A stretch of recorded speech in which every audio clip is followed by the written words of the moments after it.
Now that the price increases to the JR Rail passes has taken effect, in this episode of Japan Explained, let us check out exactly when you should use the new Japan Rail Pass.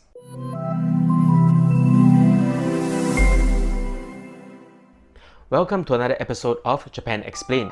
On 1st of October 2023, almost all rail passes offered by JR or Japan Railways have experienced a price increase, amongst other changes.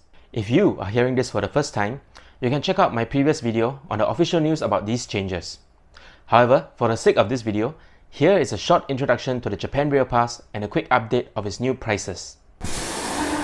The Japan Rail Pass is offered by the JR Group and is the only rail pass which offers you unlimited rides on normal local trains, limited express and rapid services, and of course the Shinkansen or the bullet trains across the whole of Japan. This pass is only available mostly to foreign passport holders on a temporary visitor visa. There are two types of Japan Rail Pass, the ordinary pass and the green pass, which includes the use of green cars on trains that have them. You can think of green cars as business class cars. The Japan Rail Pass also has 3 durations: 7 days, 14 days, and 21 days. As of 1st of October 2023, the price of a 7-day ordinary type Japan Rail Pass has increased to 50,000 yen, while the price of a 21-day ordinary Japan Rail Pass has increased to 100,000 yen.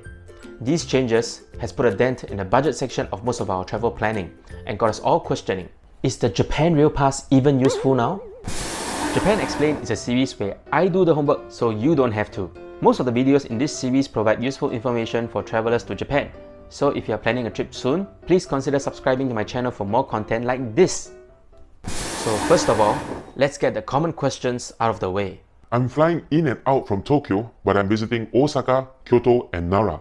Should I get the Japan Rail Pass? I'm flying in and out from Kansai International Airport, but I'm visiting Tokyo, Mount Fuji, and Disneyland. Should I get the Japan Rail Pass? I'm flying in and out from Fukuoka, but I'm visiting Osaka, Kyoto, and Nara. Should I get the Japan Rail Pass? I'm flying in and out from Kansai, but I'm visiting Hiroshima and Fukuoka. Should I get a Japan Rail Pass? The short answer is no. A reserved seat from Tokyo to Shin Osaka on the Tokaido Shinkansen via the Hikari service is about 15,000 yen, while a reserved seat from Shin Osaka to Hakata on the Sanyo Shinkansen via the Sakura service is about 15,500 Japanese yen.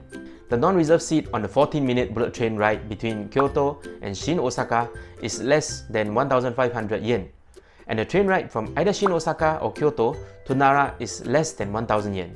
As such, the 7-day Japan Rail Pass may have been useful for these plans in the past. However, with the new price, you will be better off buying the train tickets individually instead of buying the Japan Rail Pass. Then when should we buy the Japan Rail Pass now?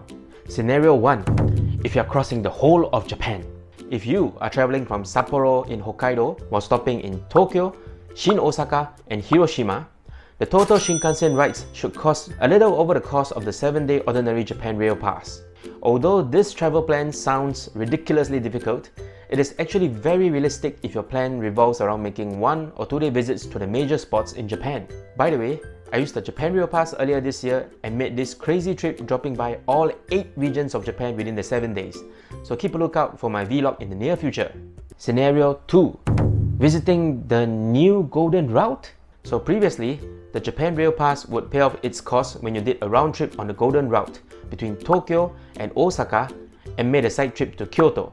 However, at the new price, the Japan Rail Pass would only pay off its cost if you made round trips between Tokyo, Osaka, and Hiroshima instead of Kyoto. So some sample itineraries will include going from Tokyo to Osaka, making a side trip to Hiroshima, and then moving back from Osaka to Tokyo.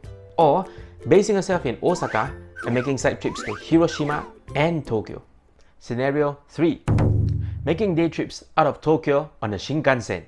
If you are basing yourself in Tokyo, the Japan Rail Pass can pay off if you make a less than 2-hour side trip to either Niigata in the Chubu region or Sendai in the Tohoku region, and an even farther side trip to either Osaka or Kyoto in the Kansai region or Kanazawa in the Chubu region.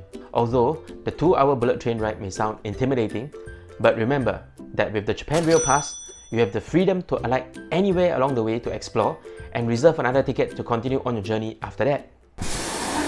And this is the end of this episode of Japan Explained, where I do the homework so you don't have to. If you found my suggestions helpful, please drop a like and leave a comment if you have any questions. With that, see you in the next episode of Japan Explained. では、またね